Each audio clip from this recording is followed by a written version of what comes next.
पंढरीची वारी आहे माझे घरी आणि कन करी तीर्थव्रत व्रत एकादशी करीन उपवासी गायीन अहर्निशी मुखी नाम. महाराज जगामध्ये जर महाराज सगळ्यात महत्वाचं धन वारकऱ्याचं काही असेल तर पारमार्थिक धन असतं महाराज. हे धन सगळं इथं राहतं महाराज, पण पारमार्थिक धन कुठं सोबत येतं महाराज? तिथं सोबत येतं महाराज. आणि मला वाटतं इथं सोबत राहणारं धन उपयोगाचं नाही महाराज, कारण तिथं येणारं धन आपल्या सोबत असावं. इथलं धन इथंच का? हरी भक्ती परलोकी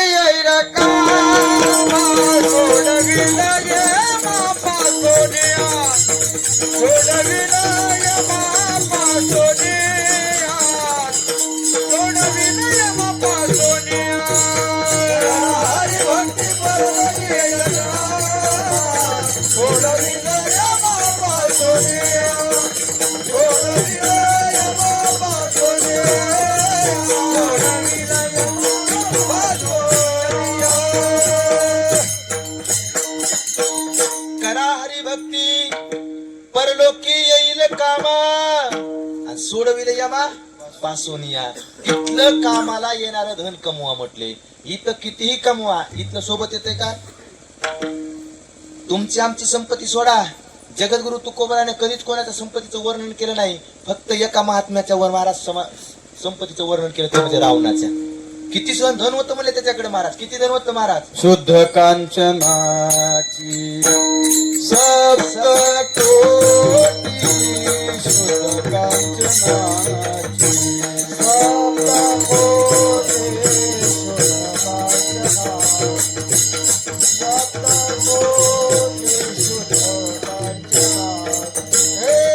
कोटी घरे तिथे काचारी तांबा, शुद्ध कांचनाचे सप्तकोटी, शुद्ध कांचनाचे सप्तकोटी, शुद्ध कांचनाचे सप्तकोटी.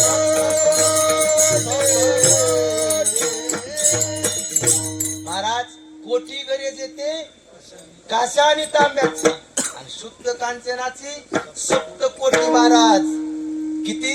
सोनियाची पुरी समुद्राचा वेढा, आणि समुदाय गाडा राक्षसांचा. इतकी संपत्ती, इतकी ताकद. पण तुकोबरा म्हणतात, तुका म्हणे ज्याची संपदा एवढी आणि सांगा ती कवडी, कवडी तरी रावणासोबत गेली का? मग आपलं धन आहे काय महाराज?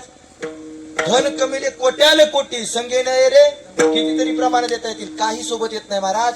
फक्त सोबत येतं महाराज केलेलं हरिनाम, देवाचं भजन, सत्कर्म. म्हणून सत्कर्म करायला शिका. जास्त काय आपल्याच्यानं होत नाही महाराज. परोपकार करणं आपल्या हातात नाही, आपण तेवढे श्रीमंत नाही. मग दोन गोष्टी करायच्या, मुखात नामस्मरण ठेवायचं, गळ्यामध्ये पवित्र तुळशीची माळ ठेवायची. काय महत्व आहे या माळीचं महाराज? ऐका, किती महत्व आहे सांगू का महाराज? या माळीचं एवढं महत्व आहे राजे हो. करोडोचे लाकीट तुम्ही गळ्यामध्ये घाला, लाखो रुपयाचे लाकीट गळ्यात घाला, कोणी तुमच्या पुढे झुकणार नाही महाराज. पण 10 रुपयाची तुळशीची माळ घाला, चांगले चांगले येऊन तुमच्या पायाला स्पर्श केल्याशिवाय राहतात महाराज. हे महत्व या माळीच आहे महाराज.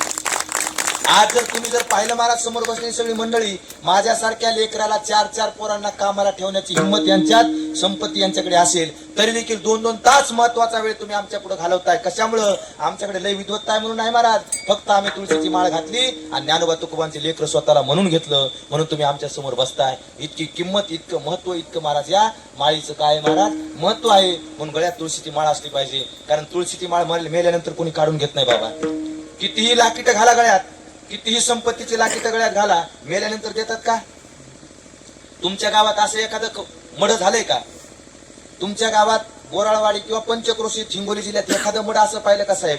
मेल्यानंतर दागिन्यासहित फुकून द्या म्हणले, याला झालंय का? बरं असं एखादं मड पाहिलं का? मेल्यानंतर काय म्हणले, आधी त्याची माळ काढा, बरं माळ काढून घ्या, असं झालंय का?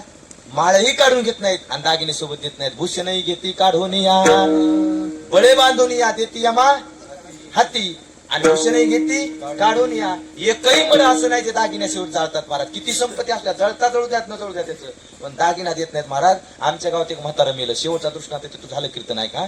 एक म्हातारा मेलं बाबा विठ्ठल महाराज आमच्या गावात, रामप्रसाद बाबा. श्रीमंत म्हातारा होतं आणि लय हौशी होतं महाराज. मरता मरता महाराज मरायच्या टायमापर्यंत त्या म्हाताऱ्यानं म्हातारपणी गळ्यामध्ये 4-4 लाकीट घातली. 6 अंगठ्या होत्या त्याच्या हातात. मला वाटायचं म्हातारा माझ्या देखत मला 2-3 तरी काढून घेतो, पण माझ्या देखत मेलं नाही. एवढ्या मोठ्या अंगठ्या त्याच्या हातात होत्या महाराज. एवढं त्याच्याकडे झालं तितकी संपत्ती अंगावरती महाराज. पण ते म्हातारं मेलं आणि मेल्यानंतर घरी आणलं. जसं घरी आणलं ना, आधी सगळे सोयरेधारे घरचे काय म्हणले, आधी म्हाताऱ्याचे दागिने काढा. काय करा? दागिने काढा. एक बंडू नावाचं पोरग होतं जयराम महाराज आमच्या गलीत. बंडू नावाचं पोरग गेलं महाराज आणि 10 मिनिटात म्हातारा वरबाडलं त्यानं. आख म्हातारा इतका फुटका म्हणे अंगावर ठुला नाही, पण कानात बाली होती म्हाताऱ्याच्या. ती बाली काय विठ्ठल महाराज निघच नाही. बंडू भलता बेजार झाला, पण बाली काही निघाली नाही. एक जण म्हणला दातानं काढ, दातानं. बंडू दातानं काढू लागला, दात पडा पण बाली निघाली नाही. इतकी बाली फाश्याची होती, पीठ निघत नाही. बंड्या चिरड मारा, दात पड. अरे जळू द्या मला इतकी बाली, लय धने पोराकडे याच्या. पाना मला याला भिताडाला असत. बसवलं भिताडाला महाराज त्याला. भिताडाला बसवलं महाराज. सोयरेधारी आली लगेच म्हणले ह्या बरं याला आता आंघोळीला बाहेर. आंघोळीला घ्या म्हणले आणि ते आंघोळीला बाहेर घेतलं महाराज म्हातारं. आंघोळीला घेतल्यानंतर आता साबण लावून आंघोळ घालत असतात ते का नाही, इकडे घालतात ना साबण लावून. आजी खरं सांगा घालतात ना? घालतात. बरं खरं सांगा बरं, साबण हातानच लावतात ना त्याला? हा, साबण हाताने लावतात? खरं सांगा आजी, खरं काय करतात साबणीचं कामून? येरी दिवाळीला काय म्हणते, उठणं लावून आंघोळ घालते मालकाला. ना आता ऐका रे, जिला लय पत्नी म्हणतो ना लाडाची, ती देखील हाताने साबण लावत नाही आपल्याला. पाणी करतात पाणी आणि अंगा ओततात. तिथं तसंच केलं महाराज. पाणी केलं साबणाचं आणि अंगा ओतू लागली तांब्या तांब्या तांब्या. तितक्यात महाराज मालकिनीचा नंबर आला त्याच्या म्हातारीचा. ती म्हातारी आली महाराज आणि तांब्याभर पाणी घेतलं तिनं म्हाताऱ्याच्या डोसक्या ओतलं तसं तिला बाली दिसली. बाली दिसली की म्हातारी म्हणली माय, मेल्या बंड्यानं म्हणली अर्धे दागिने काढले. बाली तो तशी ठुली म्हणली, ही बाली किती महाग झाली म्हणली. आता ह्या बालीत तर याचं गोड जेवण होतंय म्हाताऱ्याचं, कीर्तनकाराची दक्षिणा निघते, शिष्टीमवालं निघतय, भजनेन वाजिनार बी निघतय म्हणली याच्या. आणि बाली तर जळती काय की म्हणली काय करावं. आता बाली काढा कसं म्हणता येईल? मनात लोक म्हणते नवरा गेला निला बालीचं पडय. पण म्हातारी महाराज जुन्यातली होती, दूध इकलं होतं तिनं कपात पाणी टाकू. ती काय असं सहज असं ती सोडणारी नव्हती. म्हातारी तिथंच बसली महाराज जवळ. आणि म्हातारी जवळ बसली आणि जवळ बसून म्हातारी म्हणली बाली तर काढायलाच लावते पण आयडियानं काढायला लावते. मग म्हातारीने सुरू केलं महाराज, आयडियानं बालीपर्यंत जाऊ लागली. काय करू लागली म्हातारीने महाराज आयडिया केली. म्हातारी म्हणली म्हाताऱ्यानं किती ऐश्वर्य संपन्न जीवन जगलं माय, अजून पण म्हाताऱ्यानं खेटर बांधूनच घ्यावाव, कधी साधे खेटर घातले नाही माय. लोकांना पायाकडे पाहिलं, खरंच नो म्हाताऱ्यानं खेटर बांधून घेतले आजपर्यंत. म्हातारी म्हणली जमलं. म्हातारी आता जरा वरी गेली. अजून म्हाताऱ्यानं महाराज त्या स्टारच्या धोत्राशिवाय धोतर नेसलं नाही माय. लोकांना धोत्राकडे पाहिलं, लोक म्हणले खरंय म्हातारा स्टार्च करीत होतं धोत्राला बी. म्हातारी आता वरी गेली. म्हातारी पुन्हा म्हणली म्हाताऱ्यानं कधी लिलनच्या शर्टाशिवाय शर्ट घातलं नाही माय. लोक शर्टाकडे बघू लागले, म्हणले खरंय म्हाताऱ्यानं लिलनचेच कपडे वापरले. म्हातारी म्हणली आता लय टाइम नाही, आता डायरेक्ट बांडरी उडी हाणते. आणि म्हातारीने डायरेक्ट बांडरी उडी हाणली. म्हातारी म्हणली अजून बी मारोपर्यंत म्हाताऱ्यानं 4-4 लाकीट गळ्यात घातले माय. लोक गळ्याकडे बघू लागले, पण गळ्यात काही नव्हतं. मात्र लोक म्हणले काढून घेतले. आता काय होते पण आता म्हातारी म्हणली आता डायरेक्ट वांडरीच्या बाहेरच जाते. आणि मग म्हातारी म्हणली अजून बी माया वाघाच्या कानात बाली किती वपायली माय. लोक म्हणले या अरे बाली तो राहिली की कोण काढायला दागिने अर्धवट काढे असे. ए बंड्या असे काढते का? बंड्या मला ह्या बघा मग दात पडलाय, ती बाली निघणं ज्याला निघत तिथे न काढा. मनात ताकद आहे मला, काढा बाली म्हणला. दात पडा मला भले माणसं निघणं ती बाली. 2-4 पोरं झटले महाराज, बाली काही निघणार. तिसरं आलं मला जाऊ द्या म्हणला, निघत नसतं तर जळू द्या ना तितकी. चौथं आलं म्हणला नाही रे पाणीच होईल ना, कसं तरी काढू म्हणला. 5वं म्हणला अरे निघत ना तर काढायची कशी. 6वं आलं जरा शहाणं होतं, निघतीकडे म्हणला बाली निघती या. पण तुम्हाला आपला विचार पटतोय का नाही की म्हणला. लोक म्हणले तुझा विचार आहे तरी काय? काय नाही मला एरवी म्हाताऱ्याचं काय होणार आहे म्हणला. आता म्हाताऱ्याचं काय होणार आहे ते म्हणले काय करायचं. अरे हानानं मला चटका जरासा कानाचाच. अरे लोक म्हणले रक्त निघणं त्याचं सगळं रक्त बांबाळून आरपार कास मारताचा फेटा बांधू म्हणला त्याला. फेट्यात लपू मला त्याचा कान. महाराज लोकायला काय कापा म्हणली, कशानं कापायचा. एक जण म्हणला आडकीता आणा. आडकीता कळते इकडे, आडकीता आणा. भांड्या घरात गेला म्हाताऱ्याच्या आख घर धुंडलं. आडकीतात गोसून जयराम महाराज भांड्या आला मला हे बघा काढ्या. अरे निघणं तर निघत ना बाली. आडकीत्यानं कापा म्हणलं तर आडकीता गोसून म्हणला. अरे जाऊ द्या मला त्या बालीच्या मागं घर आहे काहीतरी, जळू द्या तितकं त्या म्हाताऱ्या संग बाली. म्हातारी म्हणली मी याला बांड्या बाली जाळायलाच बसलाय. काय इतकं रड्याला वाया घालते काय की म्हणली बंड्या. पण म्हातारी बी महाराज जीवट होती. म्हातारी म्हणली आता शेवटची भैरवी एकदा हाणतेच. इतकं रड्याला कायला वाया घालू. काय करते शेवटची भैरवी हाणतेच. आणि म्हातारीने शेवटची भैरवी आणली. म्हणली बंडू डोळ्यात का माती पडली का वागा, मला इथून टीच्या टेबलवर अडकिता दिसायला की माय. इथून टीव्हीच्या टेबलवर अडकिता दाखिला महाराज. पांड्यानं अडकिता आणला, म्हाताऱ्याचा कान कापला. काय येते सोबत आपल्या, काय देतात महाराज. याचे आपले आपले म्हणतोय ना, हे कुठ लोक असतात, कुठपर्यंत असतात सांगू का. भार्या चले मकान तक, मित्र परिवार चले शमशान तक, पुत्र भी हक निभाता है अग्निदान तक, इससे तो आगे भजन ही है साथी, हरि के भजन बिना अकेला रहेगा, इससे तो आगे. फक्त स्मशानभूमीपर्यंत मित्र परिवार येते, अग्नी दिवस तर पोरग येते. पण एकदा दहन दिल्यानंतर तिथून पुढचं साथीदार फक्त देवाचं भजन असते. म्हणून तुकोबराय म्हणतात आम्ही भजनाशिवाय काहीच करणार नाही. आम्ही फक्त काय करणार, अभंगाचं शेवट चरण महाराज. नाम विठोबाचे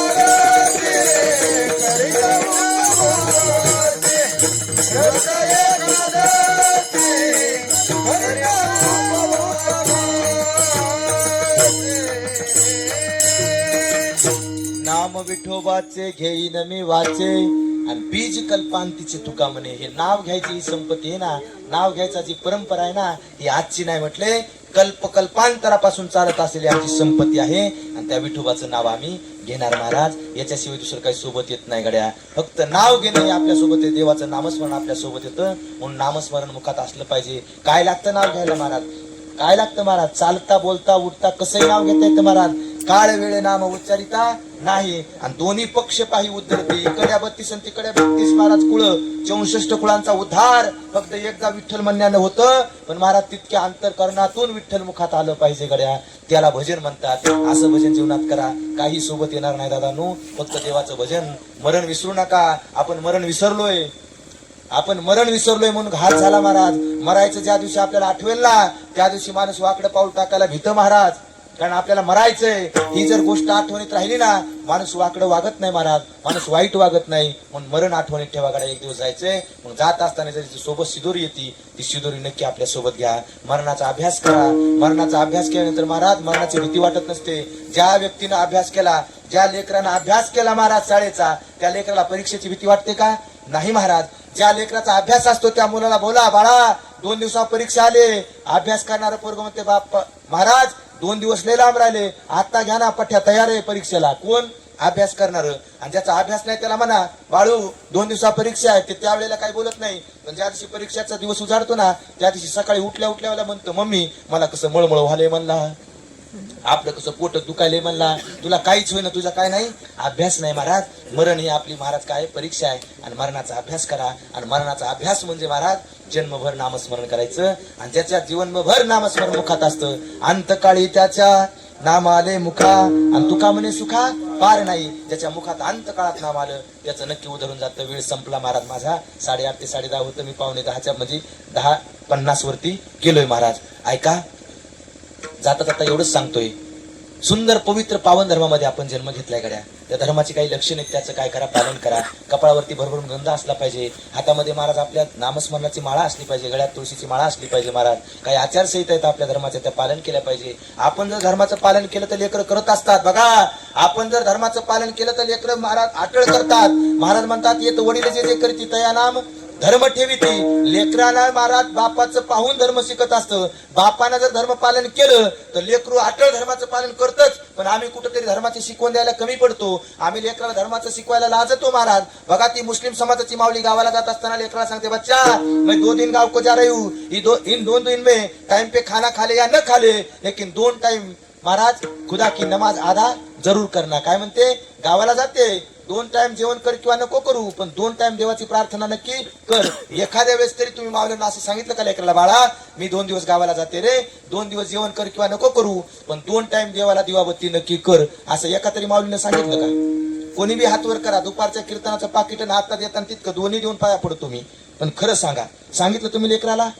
का सांगत नाही? आम्ही कुठेतरी धर्माची शिकवण द्यायला कमी पडतोय. आम्ही उगा म्हणतोय लेकरं बिघडत नाही, आम्ही कुठेतरी महाराज शिकवण द्यायला कमी पडतोय. ऐका रे दादानो, आमचं लेकरू दिवाबत्ती तर करतच नाही, पण 2 दिवसाला गावाहून आला जयराम महाराज, आमचा देवाचा दिवा उंदराच्या भोकडात गवसतो. ही वस्तुस्थिती आहे महाराज, हे विनोद नाही. याच्यातून काहीतरी शिका, लेकराला धर्माचं सांगा. आणि आपण सांगितलं तर लेकराला ही परंपरा कळेल, लेकराला हे असं असतं हे कळेल. आपल्या धर्मग्रंथाविषयी माहिती द्या. आणि त्यात पुरुष मंडळी तुम्ही आपल्या मुलांना सांगा, बाळा वाटेल तितकं शिक, वाटेल त्या कॉलेजात जा, वाटेल त्या शहरात ऍडमिशन घे, पण एक कर, वाटेल तेवढा मोबाईल वापर, पण त्या मोबाईल मधून आपल्या धर्माविषयी कधी वाईट पोस्ट सोशल मीडियावरती करू नको. आणि मुलीला सांगायचं, तुम्ही मायानो ऐकताय रे, वाटेल तितकं शिक, वाटेल त्या शहरात जा, वाटेल त्या कॉलेजात ऍडमिशन घे, आणि वाटेल तेवढा मोबाईल महागडा वापर, पण एक कर तायडे, कॉलेजला जात असताना अंगभर कपडे घातल्याशिवाय कधी शाळेतला जायचं नाही. तायडे ऐकते ना ग, कॉलेजला जात असताना अंगभर कपडे घातल्याशिवाय कधी घराच्या बाहेर पडायचं नाही. आणि तुझ्या वाघासारख्या बापाची मान खाली होईल असं कधी वागायचं नाही. या 2 गोष्टी एकदा लेकराला शिकवा. आणि सगळ्यात महत्वाचं तायानो, मी तुमच्या भावासारखा आहे, लहान भाऊ मोठा भाऊ समजा मला, पण एक गोष्ट लक्षात ठेवा, कभी बनना चाहो तो माँ सरस्वती बनो, कभी बनना चाहो तो लक्ष्मी बनो, कभी गुस्सा आए तो माँ काली बनो, लेकिन कभी बुरखे वाली मत बनो. काय, कभी बुरखे वाली मत बनो. खूप खूप कठीण काळ आहे महाराज आपल्या धर्मावरती. सगळ्यांनी जागरूक राहा, गाफील राहू नका. गाफील राहिल्याचे परिणाम येणाऱ्या काळात खूप भयानक असतील. झालं माझं कीर्तन. रोज मी शेतकऱ्यावरती बोलतोय दादा, रोज शेतकऱ्याची व्यथा कीर्तनात मांडतोय, सोशल मीडियावरती मांडतोय, पण आज काहीतरी माझं पाप आड असेल, माझा आवाज बसलाय, मी जास्त बोलू शकत नाही महाराज. नाही तर शेतकऱ्याविषयी मी रोज, तर मी 4 वर्षापूर्वी फेटा बांधत असताना आळंदीमध्ये महाराज शपथ घेतली होती की माऊली मी तुमच्या दारातून माझी काय करतोय, सेवा सुरू करतोय ना, तर मी शपथ घेतोय ज्या शेतकरी बापाच्या कुटुंबात मी जन्माला आलोय ना, त्या शेतकरी बापाची मी व्यथा रोज कीर्तनात मांडेल. महाराष्ट्राच्या पाठीवरती तुम्हाला फौजीवरती बोलणारे कीर्तनकार मिळतील, देशावरती, गायीवरती, माईवरती, धर्मावरती बोलणारे अनेक कीर्तनकार मिळतील, पण शेतकरी बापाची व्यथा मांडणारा एकमेव प्रकाश महाराज साखरे महाराष्ट्राच्या पाठीवरती येणार.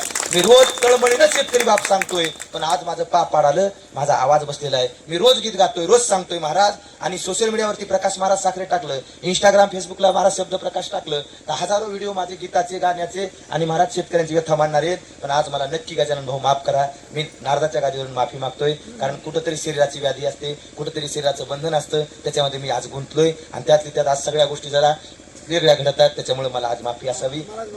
नाही चला महाराज, झालेली सेवा या ठिकाणी थांबवतो. जाता जाता एवढं सांगतो, चुकीचा शब्द एखादा गेला असेल तसा मी जाऊ दिला नाही विठ्ठल महाराज, चुकीचा शब्द जाऊच दिला नाही, पण एखादा गेलाच असेल तर ते तुमच्या संगतीचा परिणाम समजा. मग विनोदाचा भाग सोडा, नक्की चुकीचा गेला असेल माझा मला परत करा, मी सुधारण्याचा प्रयत्न करीन. झालेली सेवा महाराज अष्टादश संतांच्या चरणी समर्पित करतो व मी सर्वांची रजा घेतो. ज्ञानेश्वर